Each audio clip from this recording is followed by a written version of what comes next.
Meyer is the only Oklahoma City reporter to ever interview Glossip when he was on death row. And today, a judge granted him bond. And Allie is leading our team coverage. Now, Allie, you were able to talk to him as he left the jail, about 45 minutes ago? Yes, I was, and indeed he remembers our conversation on death row. Kevin, we'll get to that in just a moment. But what a historic day here in Oklahoma County. Richard Glossip has been scheduled to die 9 times. He has eaten his last meal 3 times on death row. Last year, the U.S. Supreme Court overturned his death row conviction, and today a judge granted him bond. He walked out of the Oklahoma County Jail with his legal team by his side and his wife holding his hand. They are now preparing his defense as he faces a charge of first-degree murder.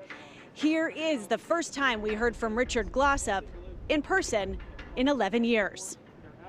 Yeah, I'm just thankful for my wife and my attorneys and just happy. Rich, the last time I spoke with you was 11 years ago on death row. Do you remember? I do. What's it like to be out today? What is this day like for you? It's overwhelming, but it's amazing at the same time. That's the word from Richard Glossip, his wife Leah by his side. Keep in mind this case goes back to 1997. Glossip was accused then and convicted in the murder for hire plot of Barry Van Treese, an Oklahoma City motel owner who was bludgeoned to death. And the man who admitted to doing that, Justin Seed, remains behind bars. He was convicted for a life sentence without the possibility of parole in exchange for his testimony against Richard Glossip. The developments in court here in Oklahoma County are what led to Richard Glossip walking out of the Oklahoma County Jail today, a legal road that has been winding with twists and turns that goes back 30 years, but really we've been focused intently on it the past 11 years. For the very latest on what happened today in Oklahoma County Court, let's go now to News 4's Lauren Henry. Lauren. Well, Allie, it was a decision that took 29 years in the making, a judge deciding to set Richard Glossip's bond at $500,000, giving him the opportunity to be released with an ankle monitor as he awaits his 3rd trial.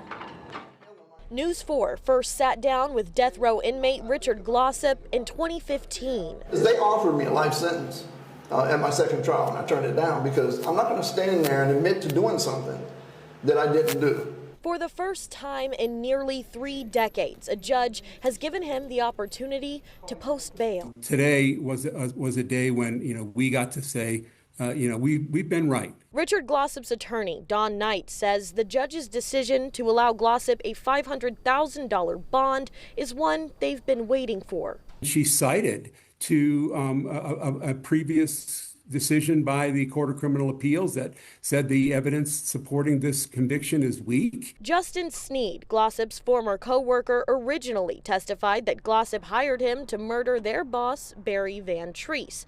The state relied heavily on Sneed's testimony, and despite admitting he stabbed Van Treese to death, he was sentenced to life, and Glossip was sentenced to death. Since 1997, there's been dispute of the validity of Sneed's claims and how the trial was handled. In February of 2025, Glossip was granted a new trial by the U.S. Supreme Court. This conviction is an unjust conviction. It has been unjust for 30 years. This never. If the police had done even a halfway decent investigation, this never would have happened. If the prosecutors would have not cheated in the trials, this never would have happened. Attorney General Getner Drummond disagreeing with the court's decision to allow Glossip out on bond, saying in part, "We remain focused on retrying this case and securing a 3rd conviction of Richard Glossip for the murder of Barry Van Treese. The question of the defendant's guilt or innocence will once again be decided by a jury." I'm in agreement with Attorney General Drummond. Based with this new evidence, they can't prove this case beyond a reasonable doubt. So let's have that trial. And in addition to leaving with an ankle monitor, Glossip will not be able to leave the state. Live at the Oklahoma County Jail, Lauren Henry, Oklahoma's News 4.